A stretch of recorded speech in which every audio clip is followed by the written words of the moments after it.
ఈ ప్రభుత్వం ఏర్పాటైన తర్వాత, కాంగ్రెస్ ప్రభుత్వం రేవంత్ రెడ్డి గారి నాయకత్వంలో ఏర్పాటైన తర్వాత, ఒక కాంగ్రెస్ పార్టీ నాయకుడుగా నాకు బాధ్యత కూడా ఉంటుంది, మేము ఏం చేసినామని చెప్పుకోవడానికి. చేస్తున్నామా చేయలేమా అని చెప్పుకోవాలి కూడా. మేము ఏం చేస్తున్నామని చెప్పుకోవాల్సిన అవసరం కూడా ఉంటుంది. చేనేత కార్మికుల సమస్యలు, చేనేత కార్మికుల బ్రతుకులు, చేనేత కార్మికుల జీవితాలు ఎంత ఘోరంగా, ఎంత భయంకరంగా ఉంటాయో మనం అందరం చూసినాం. ఇప్పటికి కూడా ఆత్మహత్యలు ఆగలే. మన వాళ్ళు చేనేత వృత్తిని ఎవరైతే వదిలేసినారో వాళ్ళు బాగుపడ్డారు. చేనేత వృత్తిని వదిలేసిన వాళ్ళు స్థిరపడ్డారు. వాళ్ళ కుటుంబాలు అంతో ఎంతో బాగుపడ్డాయి. కానీ చేనేత వృత్తిని పట్టుకున్న వాళ్ళు మాత్రం ఇంకా భయంకరమైన పరిస్థితులనే వాళ్ళు జీవిస్తున్నారు.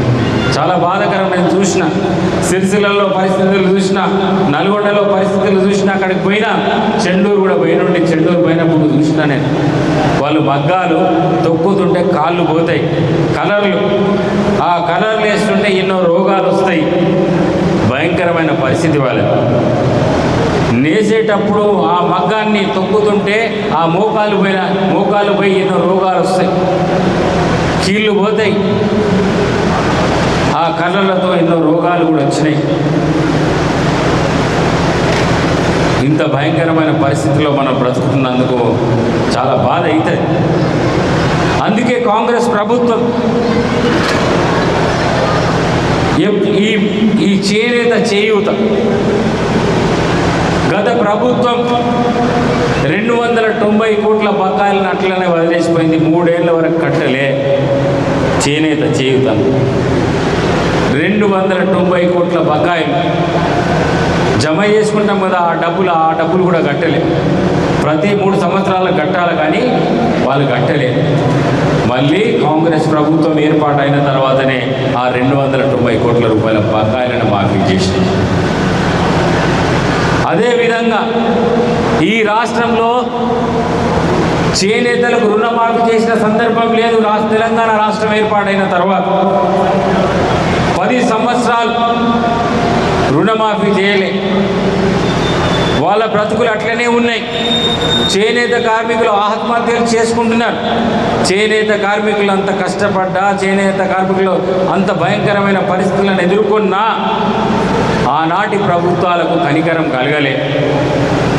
మన ప్రభుత్వం వచ్చిన తర్వాతనే మీ ప్రభుత్వం, మన ప్రభుత్వం, ఈ ప్రజాప్రభుత్వం వచ్చిన తర్వాత పోయిన మార్చిలో చాలా పెద్ద ఎత్తున నేనప్పుడు ఆ రోజు ఎగ్జిబిషన్ గ్రౌండ్స్లో ఒక మీటింగ్ పెట్టినాం.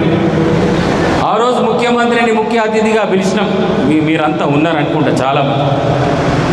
ఆ రోజు నేను అడిగిన చేనేత కార్మికుల సమస్యలను పరిష్కరించాలా, వాళ్ళ భయంకరమైన పరిస్థితిలో ఉన్నారు, వాళ్ళకు రుణమాఫీ చేయాలని. ఆ రోజే ముఖ్యమంత్రి గారు 33 కోట్ల రుణమాఫీని ఆ రోజే అమలు చేస్తామని చెప్పేసి ఆ రోజు హామీ ఇవ్వడం జరిగింది. ఆ 33 కోట్లతో పాటు మళ్ళీ లెక్కలు తీస్తే అది 50 కోట్ల దాకా వచ్చింది.